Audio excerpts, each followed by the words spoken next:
The morning started like any other, until the sound of a gunshot ripped through the air.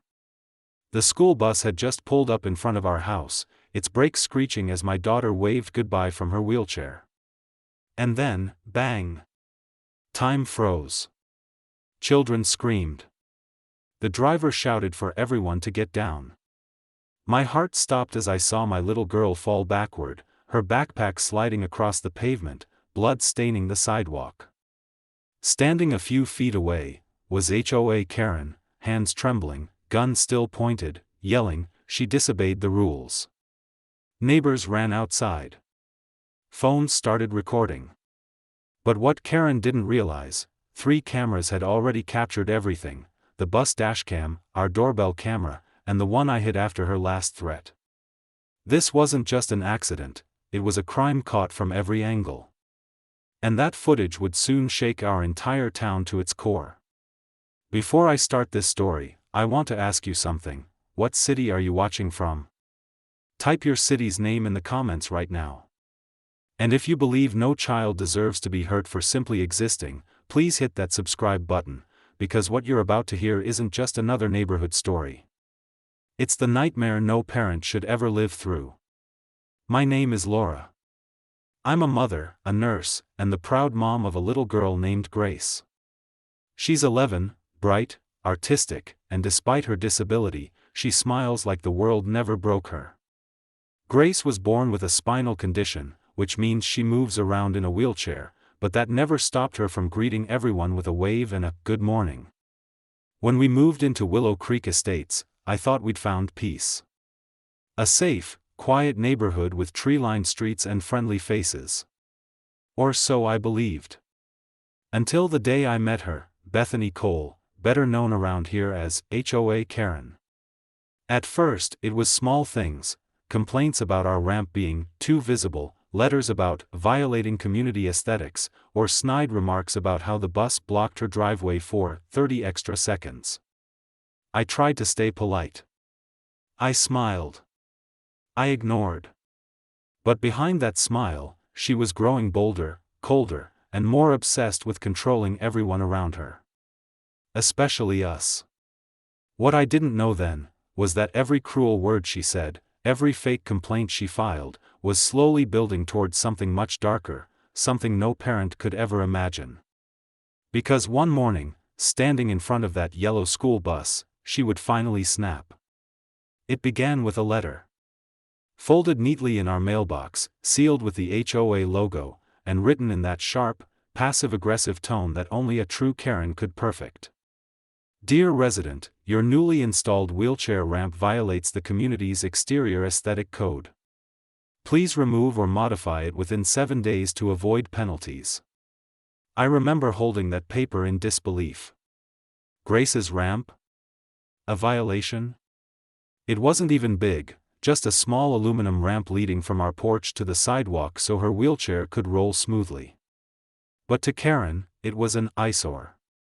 That same evening, she was outside watering her lawn, or rather, pretending to, when she saw me. She smiled that tight, fake smile and said, "Laura, I hope you'll be a good neighbor and fix the visual clutter in front of your home." Her words cut like glass. I swallowed hard and replied calmly, "It's for my daughter. She needs it." Karen tilted her head. "Yes, I understand. But rules are rules." Then she winked and turned away, leaving the water hose running, flooding the sidewalk where Grace usually rolled her wheelchair down. Over the next few weeks, things got worse. Every morning, we'd find new HOA violation slips taped to our door: unauthorized decorations, improper waste bin placement, excessive noise, children playing before 9 a.m. The irony? Grace couldn't even walk, let alone make noise outside. But the one that stung the most came after a rainy afternoon when Grace drew a rainbow on our driveway using washable chalk. She was so proud of it. Karen walked over, camera phone in hand, snapping pictures like a detective. "Public surfaces are not personal art galleries," she barked. I looked at her in shock. She's a child, for heaven's sake. Karen didn't even blink. Then teach her the rules before she breaks them. Grace's smile faded that day. She erased her rainbow with a wet rag, and I watched tears blend with rain on her cheeks. The tension built like thunder in the distance. Karen began timing the school bus. Every morning, she'd stand at the edge of her driveway with her arms crossed, muttering, 45 seconds late today. One morning, she even confronted the driver. Your bus blocks my mailbox. This is unacceptable, she yelled. The driver, a kind old man named Frank, simply sighed. Ma'am, it's a public road. We're here for less than a minute. Then maybe your special passenger should find another stop. I froze at those words. Grace, sitting by the window, heard it too. Her eyes watered, her tiny hands gripping her backpack straps. That evening, I called the HOA office. The woman who answered spoke with robotic calm. Mrs. Cole has the right to raise concerns, ma'am. We encourage neighborly communication. Neighborly? I repeated. She's harassing my child. I understand, the woman said blandly, but we can't interfere in personal disputes. So I tried the police next. They sent an officer who knocked politely on Karen's door, listened to her for 5 minutes, and then came back shaking his head. She's intense, he admitted, but technically she hasn't broken any laws. Just keep your distance, all right? Keep your distance. From someone who lived 20 feet away. Then came the photos. One evening, I caught a flash outside our window. Karen stood on her lawn, phone raised, taking pictures of our house. When I stepped outside, she didn't flinch. Just documenting, she said. Documenting what? Possible code violations. The way you keep your trash bins. The way your car's parked. The way your daughter leaves her wheelchair outside overnight. She's 11. I shouted. Karen smiled coldly. Age doesn't exempt anyone from rules. That night, my husband, Mark, suggested installing cameras. Just in case, he said. I hesitated, I didn't want to live like prisoners. But deep down, I knew he was right. So we installed 3, one above the door, one by the driveway, and one disguised in the garden light. Grace named them our guardian eyes. She thought it was a game. If only she knew. Weeks passed, and the air in our neighborhood thickened with unease. Neighbors started whispering. Some avoided eye contact. A few even took Karen's side, afraid of her authority as HOA president. One afternoon, as I walked Grace home from the park, Karen approached us. Her smile was wider than usual, her perfume sharp like alcohol. You really should think about moving, Laura, she said softly. I frowned. Excuse me? This place isn't right for your kind of family. It upsets the balance. The balance? I repeated. You mean people like us? Karen's eyes glimmered with something dark. Rules are meant to keep order. And people who can't follow order don't belong here. I felt my blood run cold. She leaned closer and whispered, one day, your daughter will learn that actions have consequences. Then she turned her back and walked away, humming a children's rhyme. That night, I couldn't sleep. I kept replaying her words, actions have consequences. It wasn't just another insult. It was a warning. A promise. Mark held my hand and said, she's just trying to scare us.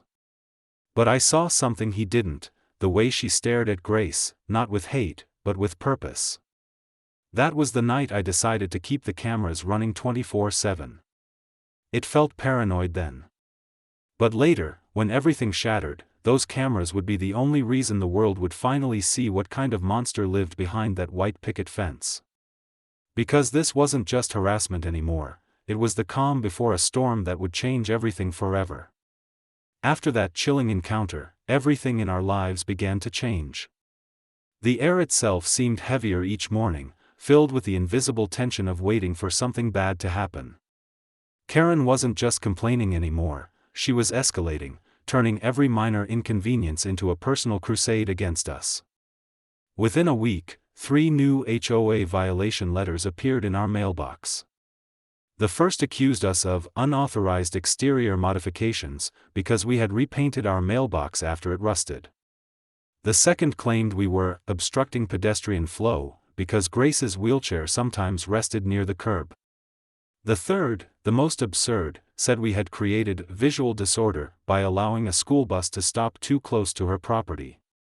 Each letter came with a fine, and each one felt like another slap in the face. I called the HOA office, demanding to speak with someone higher up, but they always said the same thing: Mrs. Cole is acting within her authority as president. Authority, that word haunted me. She didn't want peace. She wanted power. Her harassment began to spill into public moments, into the life my daughter cherished. Every morning, Grace waited at the corner for her bus, backpack on her lap, humming quietly. It used to be a joyful routine. But soon, Karen started showing up there, standing at the edge of her driveway, arms crossed, glaring. Sometimes she'd mutter under her breath, loud enough for us to hear. Pathetic, she'd hiss. Or, always late, always a nuisance. The first few times, I tried to ignore her. But one morning, she crossed the street, walked straight to the bus, and started arguing with Frank, the driver. "This is private property," she snapped. "You're blocking my mailbox again." Frank tried to stay calm.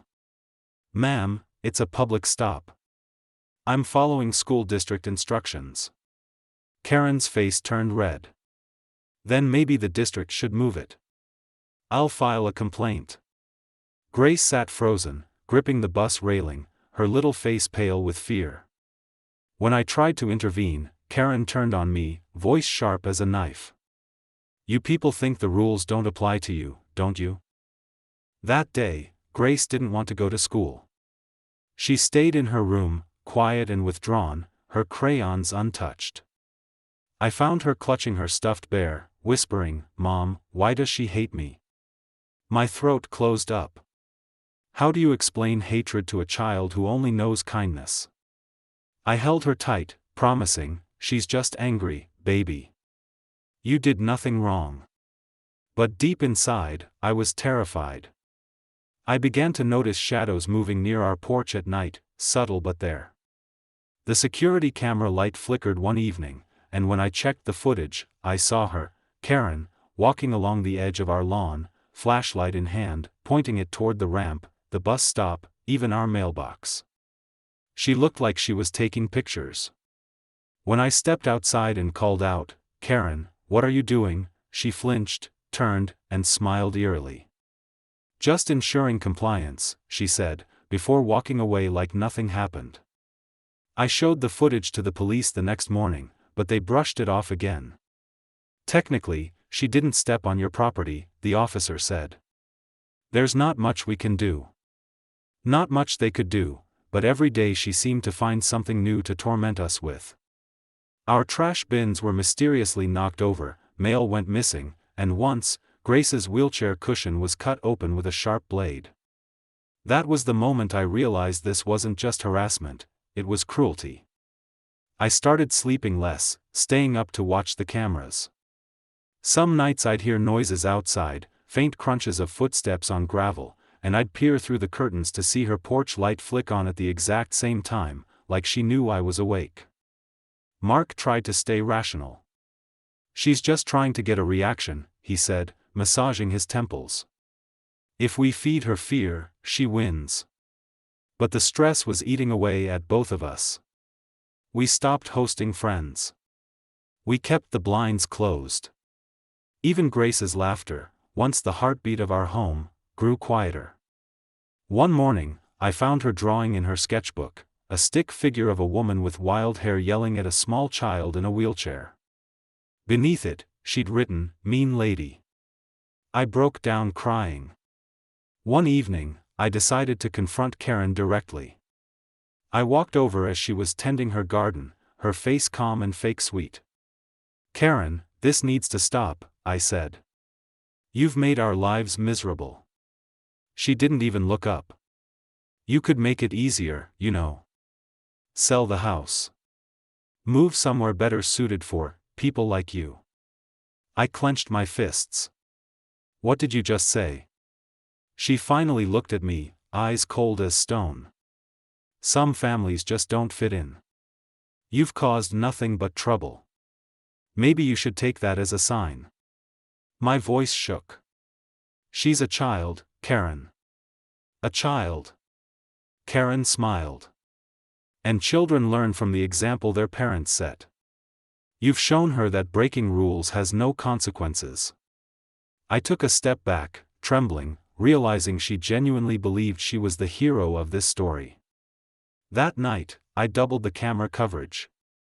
One by the mailbox, one facing the street, one hidden inside a flower pot by the sidewalk. I even set motion alerts to my phone. I didn't tell Mark, he'd think I was paranoid, but I couldn't shake the feeling that something was coming.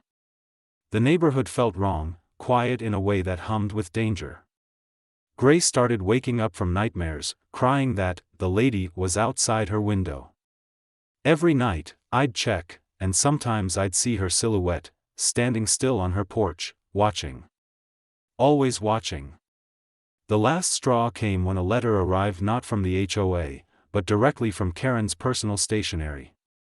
The handwriting was elegant, the words venomous: "You've ignored every warning. You think you're untouchable. But every action has a price. Don't say I didn't try to help you." I read that note over and over, my hands shaking. It wasn't about the HOA anymore, it was obsession. I knew then that she'd crossed a line. I went straight to the police again, showed them the letter, the footage, the photos. The officer sighed, saying, "Until she physically harms someone, there's not much we can do." Those words haunted me. Until she harms someone. I stared at the blinking red light of the camera that night, the silent witness I'd installed out of fear and desperation. I didn't know then that those tiny lenses, those guardian eyes, as Grace called them, would soon capture the worst moment of our lives, the morning the unthinkable happened, and the world finally saw what we'd been living through all along. The morning of the incident began with an unusual silence. Even the birds that usually chirped near the maple tree outside seemed quieter, as if the world itself was holding its breath. Grace had woken up early, excited for her school's art showcase. She spent extra time decorating her wheelchair with tiny paper flowers she'd made the night before. "Do you think they'll like my painting, Mom?" she asked, her smile bright and innocent. I smiled back, brushing her hair gently. "They'll love it, sweetheart. You worked so hard on it." She wore her favorite yellow dress, the one she said made her feel like sunshine. It was ironic how something so bright would become a symbol of my darkest day. As we waited outside, the faint rumble of the school bus engine echoed down the street. The air was crisp, the morning sun reflecting softly on the dew-covered lawns. Mark kissed Grace's forehead before heading to work, and I remember thinking how normal everything felt. Just another day. Grace rolled her wheelchair toward the curb, her backpack on her lap, humming a tune she'd made up. She was happy. Pure. Then the bus appeared at the corner, its brakes squealing softly as it stopped in front of our house. Frank, the bus driver, waved cheerfully through the window. "Morning, Grace," he called out. She waved back with both hands, laughing. I stood by the porch, my heart swelling with that small joy only parents know. But then, from across the street, I saw movement, fast, angry, deliberate. Karen. Dressed in her usual navy blazer and floral scarf, her face tight with fury. She marched out of her driveway like a storm brewing out of control, phone in one hand, something else glinting in the other. I frowned, confused. "Karen?" I called out. She didn't answer. Instead, she yelled, "Stop right there. Her voice was sharp, echoing through the quiet neighborhood. The bus engine idled, kids' faces pressed against the windows, watching. Grace froze halfway up the ramp, startled. "You can't park that bus here!" Karen screamed, pointing wildly at Frank. "You're violating community safety regulations." Frank leaned out of the driver's window, clearly used to her rants. "Ma'am, please step back. We'll be gone in 30 seconds. But Karen didn't step back. She walked closer, her face twisted with rage. "I told you people I'd handle this," she shouted. I started moving toward her, feeling my chest tighten. "Karen, stop. Please, not in front of the kids." She ignored me completely, her eyes locked on Grace, who was sitting still, terrified. "You think the rules don't apply to you?" Karen's voice shook now, her words trembling with something far more dangerous than anger. It was obsession. "You've been warned again and again, but you don't listen." I stepped between her and my daughter, holding my hands up. "Karen, she's a child. You need to calm down." Then everything happened in a blur. Her voice rose to a scream. She broke the rules. And then came the deafening bang. For a split second, I didn't even realize what had happened. The sound echoed off the houses, sharp and final. Grace jerked backward, her wheelchair jolting as a red stain bloomed across her yellow dress. The bus doors flew open, and Frank jumped out, shouting for the kids to stay inside. "Call 911. Now!" I dropped to my knees, grabbing Grace, my hands trembling as I pressed them against the wound on her shoulder. "Stay with me, baby. Stay with me." My vision blurred as I screamed for help. Karen stood frozen, her gun, yes, a real gun, still raised, smoke curling from the barrel. The neighbors began rushing out, screaming, phones in hand. Someone yelled, "She shot a child." Another shouted, "She's crazy." But all I could hear was the faint gasp from Grace's lips as she tried to speak. "Mom," blood covered my hands. My heartbeat thundered in my ears. The world spun around me, chaos and disbelief colliding into one horrifying moment. Frank tackled Karen to the ground, knocking the gun from her hand as she shrieked. She disobeyed the rules. She shouldn't have been there. Her voice cracked, hysteria dripping from every word. I screamed for an ambulance, clutching Grace tighter. "It's okay, baby, mommy's here. Please, just breathe." She blinked up at me weakly, whispering something I'll never forget. Did I do something bad?" I broke right there. The bus kids were crying inside, some filming in shock, others screaming for help. Sirens began wailing in the distance, but every second felt like an eternity. Karen struggled against Frank, shouting incoherently about neighborhood order and violation reports. Neighbors held her down until the police arrived. The officers pulled her away in handcuffs as she screamed, "It's not my fault. It's the rules." Her voice faded as the paramedics arrived. I backed away to give them space, my legs shaking so violently I thought I'd collapse. The medics worked fast, bandaging, checking her pulse, shouting medical codes I didn't understand. One of them looked up at me and said, "Ma'am, we're taking her to County General. Stay close." As the ambulance doors closed, I caught one last glimpse of Grace's small hand resting on the stretcher, limp but still warm. I wanted to scream, to destroy something, to wake up from this nightmare. But then, amid the chaos, the police, the neighbors, the flashing lights, I saw it. The faint red light on the corner of our house camera blinking steadily. Recording everything. The bus dashcam, still running. The neighbor across the street, their Ring camera angled perfectly toward the scene. 3 witnesses, unblinking, undeniable. My trembling hand reached for my phone, pulling up the live feed, and there it was, Karen pointing the gun, my daughter falling, everything captured in perfect, horrifying clarity. And in that moment, amid the sound of sirens and my own tears, I realized something that sent a chill through me. Karen thought she had control. She thought she could twist the truth. But the truth was already sealed, in every pixel, every frame, every scream caught on those cameras. What she'd done wasn't going to stay buried under HOA excuses or misunderstandings. It was going to be seen. By the world. By the court. By justice itself.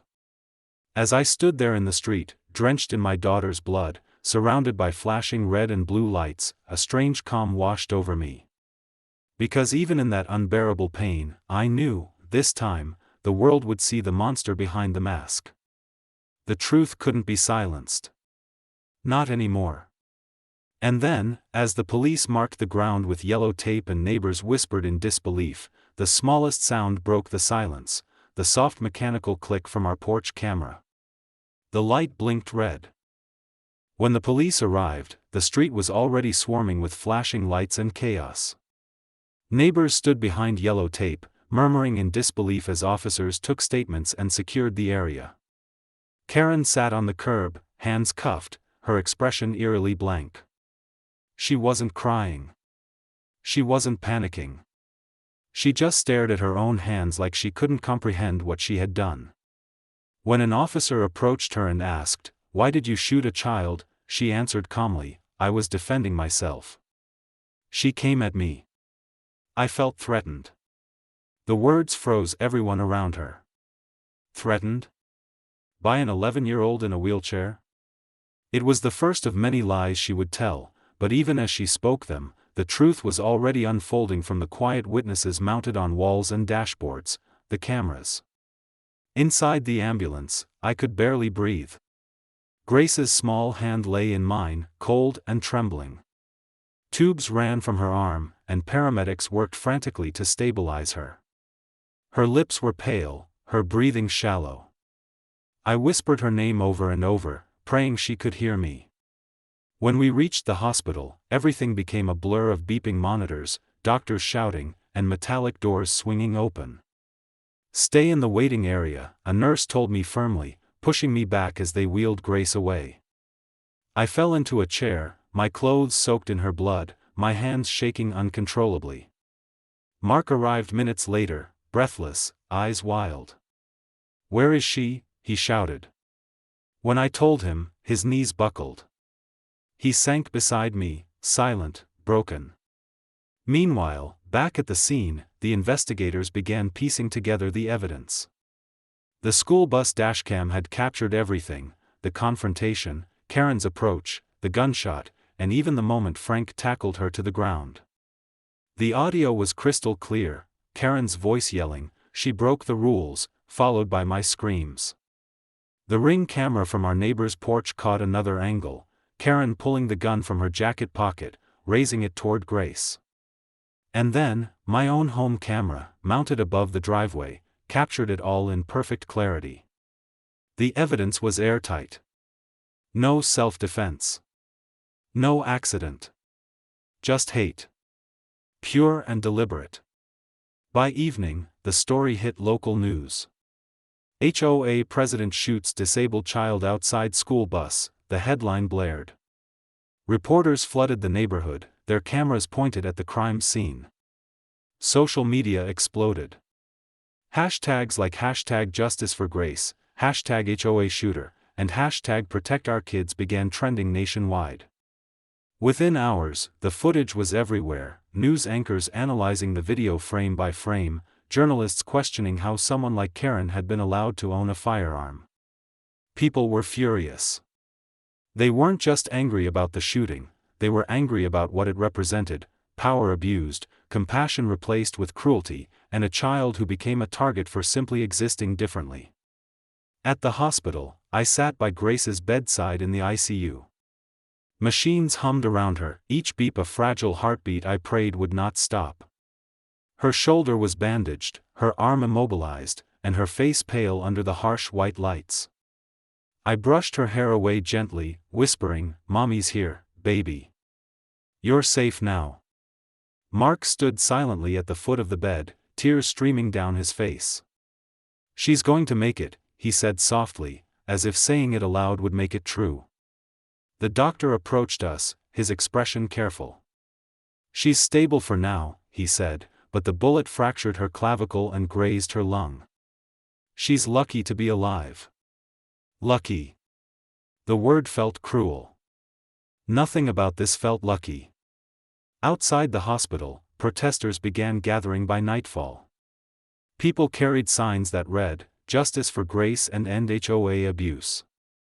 Others lit candles, praying silently. Our quiet suburban neighborhood had turned into the center of national outrage. Strangers sent messages of support, donations poured in, and even celebrities tweeted about the case. But none of that eased the image seared into my mind, the sight of my daughter bleeding on the pavement. That image replayed every time I closed my eyes. The police, under immense public pressure, moved fast. Karen was arrested and charged with attempted murder, aggravated assault, and endangering minors. When she was escorted from her house the next morning, her expression had changed. Gone was the confident woman who had lectured everyone about community order. Her face was pale, her eyes sunken, her hands trembling as reporters shouted questions. "Did you mean to shoot her? Was it planned? Do you feel any remorse?" She didn't answer. For the first time, she looked afraid. At the same time, investigators compiled every shred of digital proof. The dashcam, ring camera, and our own security footage were synchronized and shown to the prosecutor. It left no room for interpretation, 3 perfect perspectives of one horrific act. When the district attorney called me to confirm the evidence, her voice was calm but firm. "We've got her, Mrs. Parker. The footage is indisputable. She won't walk away from this." I wanted to feel relief, but all I felt was emptiness. Justice was coming, but it couldn't undo what had been done. That night, Mark and I sat beside Grace in silence. Her hand twitched slightly, her eyes fluttered open for a brief moment, and she whispered, "Mom?" I leaned forward, tears streaming down my face. "I'm here, sweetheart." She smiled faintly. "The camera, did it work?" I froze. Somehow, even in pain, she remembered. "Yes, baby," I whispered. "It worked. Everyone knows the truth now." A tiny tear slipped down her cheek as she closed her eyes again, and I held her hand tightly, promising silently that I would never let anyone hurt her again. Over the next few days, news stations replayed the footage endlessly. Analysts debated HOA power, mental illness, gun laws, everything, but behind all the noise was the undeniable truth: a woman driven by obsession and control had nearly taken a child's life. Karen's lawyer tried to twist the narrative, calling it a moment of panic, claiming she thought the child was being used to provoke her. But the videos crushed every lie. The world saw her raise the gun. They heard her words. They saw Grace fall. There was no escaping it. By the end of that week, the evidence became public record. Millions watched. Millions wept. People mailed letters, toys, and handmade cards to the hospital. "Stay strong, Grace," one read in crayon. "You're our hero." For the first time since the shooting, I felt a glimmer of hope, that maybe, just maybe, this horror would mean something. That maybe her pain would open people's eyes. A week later, I was called to testify about the footage. Sitting in that courtroom, watching the screens flicker to life, I felt my heart shatter all over again. The room fell silent as the first video played. The gunshot echoed through the speakers, followed by the screams, the chaos, my voice calling Grace's name. Jurors wiped tears. Even the judge looked shaken. Karen sat at the defense table, her head bowed, face ashen. When the final clip ended, the moment she fired, captured from my own camera, she looked up briefly, her lips trembling. For a second, I thought I saw something like realization in her eyes. But then she turned away, silent. And in that silence, justice finally began to breathe. Because no matter what she claimed, no matter how much she tried to justify her cruelty, the truth was written in pixels, in light, in sound, in the very evidence she could never erase. The world had seen her for what she truly was. And though my daughter still lay in recovery, her courage had already done what laws and warnings could not: expose the darkness hiding behind the mask of authority. Karen Cole, the woman who once believed she could control everyone around her, was now just another face behind bars. The same community she once ruled now whispered her name with disgust. The evidence had spoken louder than any lie she could tell. And as I watched the sun rise outside the hospital window that morning, I whispered to Grace, "You did it, baby." The world saw. And now, the truth is free. The day of the trial arrived like a storm you can't outrun, slowly, heavily, and with the weight of everything that had been taken from us. The courthouse steps were flooded with reporters, cameras flashing, and voices shouting questions I didn't have the strength to answer. "Mrs. Parker, how's your daughter doing? Do you think justice will be served?" I kept my eyes down, holding Mark's hand as we walked past the chaos. Inside, the air was thick, heavy with anticipation.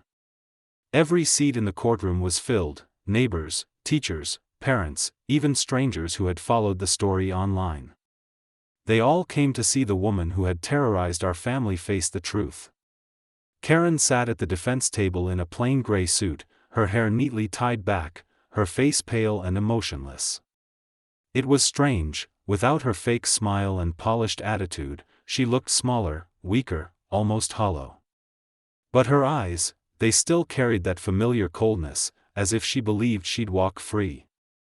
The prosecution began by laying out the timeline: the harassment, the threats, the letters, the footage. The district attorney, a firm but compassionate woman named Evelyn Ross, spoke clearly, her voice steady. "This was not an accident," she said, turning toward the jury. "This was a deliberate act born out of control, obsession, and prejudice." The defense attorney objected almost immediately. "My client was under emotional distress," he claimed. "She feared for her safety." Those words made my stomach twist. How could anyone call what she did self-defense? Grace was an 11-year-old in a wheelchair, for God's sake. Evelyn's reply was sharp: "Then let the evidence speak for itself." The first witness called was Frank, the bus driver. He walked to the stand with slow, heavy steps, removing his cap as if entering sacred ground. "I've been driving that route for 15 years, he began, his voice trembling slightly. "Never seen anything like that day." He told the court how Karen had shouted, how Grace had frozen, how he tried to de-escalate. His eyes welled up when he said, "She didn't even flinch before pulling the trigger. The little girl never said a word." He paused, swallowing hard. "I tackled her. I didn't even think. I just reacted." The defense tried to undermine him, asking if he could have misheard or misinterpreted Karen's words. Frank stared at them coldly. "I saw it with my own eyes. I heard her shout, 'She broke the rules,' before she shot. You can't misinterpret that." The courtroom fell silent. Next came the children. Not all of them, just two, Emily and Tyler, both barely 12, who had been sitting near the front of the bus that morning. Their parents sat behind them, holding hands. Emily's voice shook as she recalled the moment. She was yelling at Grace, she whispered. Everyone got scared. Then she fired. Tears rolled down her cheeks. Tyler added softly, "Grace didn't do anything. She was just smiling at the driver." Even the judge's expression softened. The defense didn't dare question the kids. There was nothing they could twist in innocence that pure. When it was finally my turn to testify, my hands shook so badly I could barely take the oath. The courtroom blurred before me. I could still smell the gunpowder, still hear Grace's faint voice. "Mrs. Parker," Evelyn said gently, "could you tell the court what happened that morning?" My voice cracked. I was standing on the porch. She, Karen, came out of nowhere, screaming about rules. My daughter she just sat there. She didn't even understand what was happening. And then she pulled the trigger. I broke down, unable to continue for a moment. The judge allowed a recess. When I returned, I stared directly at Karen as I spoke. You told me to move out. You said we didn't belong here. You said my daughter needed to learn consequences. And now she's scarred for life because of you. Karen's expression didn't change. No remorse. No tears. Just silence. Then came the moment everyone had been waiting for, the evidence. Evelyn dimmed the lights and turned toward the jury. Ladies and gentlemen, she said, you're about to see exactly what happened on March 12, 8:16 a.m. The screen flickered to life. The dashcam footage rolled first, the sound of the bus braking, Karen's voice shouting, the deafening bang. The room froze. You could hear people gasp. Some jurors covered their mouths. Then came the ring camera angle, showing Karen's deliberate approach, her hand reaching into her jacket pocket. Finally, my own home footage, crisp, steady, inescapable. The camera caught every detail, her twisted face, the flash of the muzzle, the exact moment Grace fell. When the last frame ended, the courtroom was dead silent. No one moved. No one breathed. The weight of that truth pressed down on everyone. Even the judge sat back slowly, shaking his head. Evelyn's voice broke the silence. No more questions, Your Honor. The evidence speaks for itself. Karen's lawyer whispered frantically to her, but she didn't respond. Her face was pale, her lips trembling. For the first time, I saw something crack behind her eyes, a flicker of realization, or maybe fear. The defense tried to salvage what they could. They called Karen to the stand. She hesitated before standing, her movements stiff. When asked why she fired, she said quietly, I thought she was coming toward me. The prosecutor's eyebrow lifted. An 11-year-old in a wheelchair? Karen's jaw clenched. You don't understand. They were provoking me. They wanted me to lose control. Evelyn leaned forward, voice low and cutting. So you decided to shoot a child because you thought she was a threat? That's not fear, Mrs. Cole, that's hate. The courtroom buzzed with whispers. Karen's composure broke. They made me look like a monster, she cried. They disrespected the rules. This neighborhood used to be perfect before they came. The outburst echoed through the room, raw and revealing. Evelyn didn't even need to say another word. Everyone had seen it, her real face, the one hidden behind her HOA presidency and forced smile. As the days passed, more witnesses spoke, neighbors who'd seen her take photos at night, others who'd received threatening letters but were too afraid to report her. Bit by bit, her mask disintegrated. The defense faltered, running out of excuses, their arguments crumbling under the weight of evidence and testimony. The media called it the HOA trial of the century, but for me, it was personal. It was the dismantling of months of fear, humiliation, and pain. Grace, still recovering, was allowed to attend the final day of the trial via live stream from the hospital. When she appeared on the screen, the entire courtroom softened. She was still weak, her shoulder bandaged, but her voice was clear. I forgive her, she said quietly. But I hope she never hurts anyone again. That one sentence brought even the judge to tears. Karen couldn't look at the screen. She hung her head, her hands clenched so tightly they trembled. When the jury returned with their verdict, the room felt frozen in time. We, the jury, find the defendant, Karen Cole, guilty on all counts. The words echoed through the chamber. Karen's body sagged as if her bones had turned to dust. The gavel struck once, final, absolute. Reporters burst into whispers, but I couldn't hear them. All I heard was my own heartbeat, steady for the first time in months. Evelyn turned to me and said softly, "It's over." But it wasn't really over, not for Grace, not for us. It was simply the first step toward healing. As Karen was led away, she turned once toward me, her expression no longer hateful, just empty. Maybe she finally saw the truth: the rules she worshipped had destroyed her, not us. That's when it hit me: monsters don't always live in the dark. Sometimes they hide behind polite smiles, HOA badges, and words like order and rules. But when the truth finally comes to light, it burns through every mask. And as the courtroom emptied, I whispered under my breath, that's when the truth finally destroyed her. When the verdict was announced, a silence settled over the courtroom so deep it felt sacred. For months, I had imagined this moment, wondered how it would feel to see justice served after so much pain. But when the judge pronounced her sentence, 30 years without parole, the feeling that washed over me wasn't triumph. It was release. Like the heavy weight that had lived in my chest for so long had finally begun to lift, piece by piece. Karen sat motionless as the deputies led her away, her hands bound, her head lowered. There was no more arrogance in her walk, no more venom in her eyes. She didn't even look back. Perhaps she finally understood that control had always been an illusion, that the power she thought she held over everyone else had become the very thing that destroyed her. I didn't cheer, and neither did anyone else. Even the reporters remained still, quietly scribbling notes as if they, too, understood that this wasn't victory.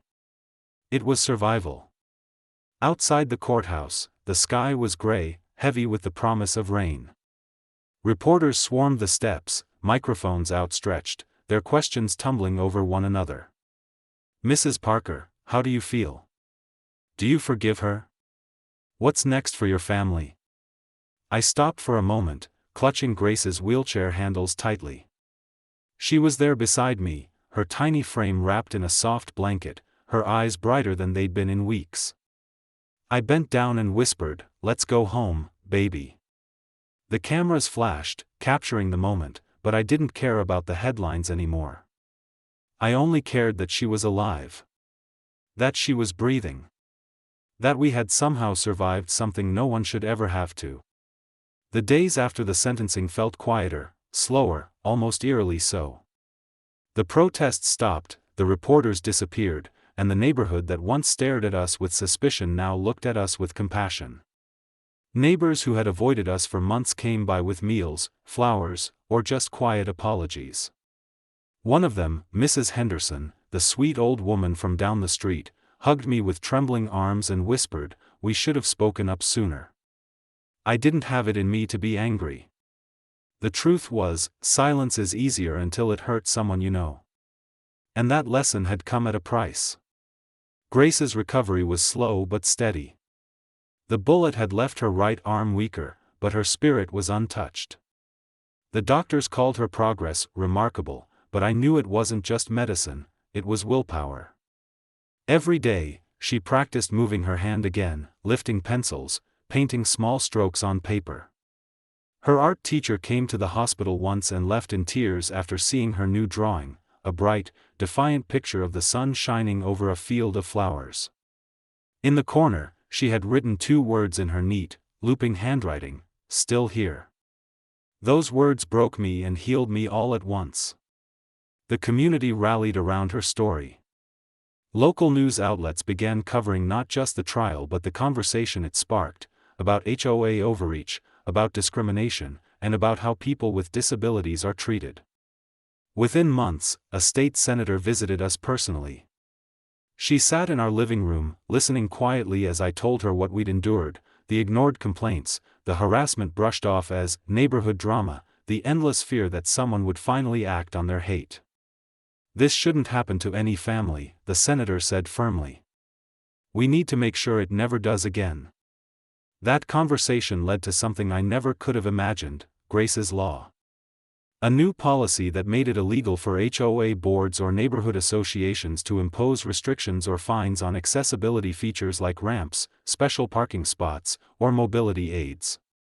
It also created a hotline for reporting harassment related to disability. When the law was passed, Grace was invited to the signing ceremony. She wore her new floral dress, her arms still in a sling, but her smile beamed like sunlight breaking through storm clouds.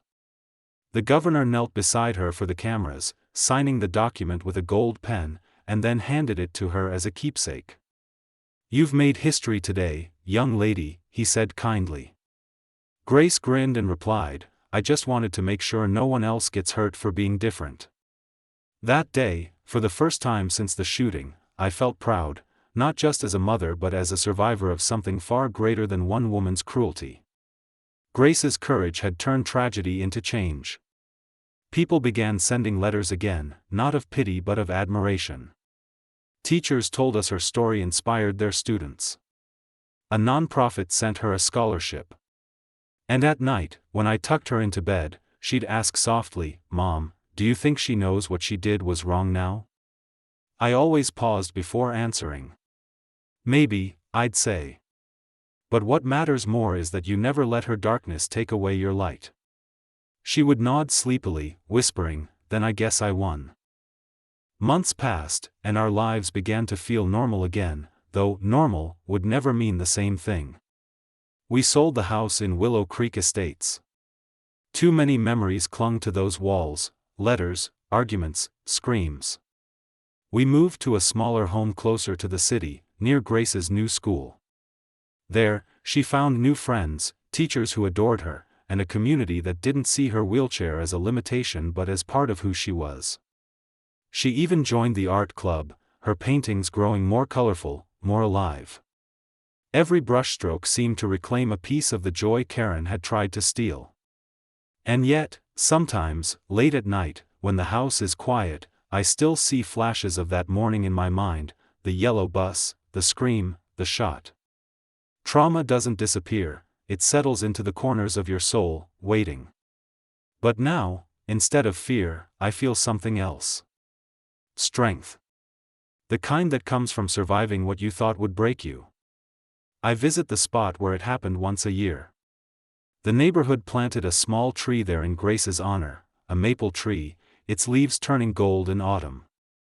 When the wind blows, the leaves rustle softly, like whispers of forgiveness. Forgiveness. That word used to feel impossible. But over time, I began to understand that forgiveness isn't for them, it's for us. Holding on to anger is like drinking poison and expecting the other person to suffer. Karen will live the rest of her life behind bars, surrounded by the echoes of her choices. That's justice. But forgiveness is what lets us move on, what lets Grace smile again, what lets me breathe without feeling the weight of that morning crushing my chest. Sometimes, reporters still reach out for interviews. They ask how we found the strength to keep going. I always say the same thing, because we had to. Life doesn't stop for grief, it just changes shape. And Grace taught me something I'll never forget, that even in the darkest moments, courage can rise from the ashes of pain. Now, 2 years later, she walks with a limp. Not far, not fast, but she walks. Every small step she takes feels like a victory over hate. When people see her, they don't see a victim, they see a survivor, a symbol of what happens when truth wins. Sometimes, as she crosses the school courtyard, sunlight hitting her hair just right, I catch myself smiling through tears. The same child who once bled on the pavement now stands taller than ever, her spirit unbroken. And every night, when I kiss her forehead goodnight, I whisper the same words I said the day she opened her eyes in that hospital room, "You're my hero." Because she is. My daughter still limps, but she walks with courage the world will never forget. If you've watched this far, thank you, not just for hearing our story, but for believing that justice still matters. What happened to Grace wasn't just about one neighborhood, it was about every person who's ever been silenced, ignored, or made to feel small. If you believe that truth always finds its way, share this story so no other child has to suffer in silence again. Tell me in the comments, what city are you watching from? I want to know how far Grace's courage has reached. And before you go, hit that subscribe button, because here, we tell the stories that expose cruelty, and celebrate strength. Because sometimes, even a simple camera can become the voice of justice.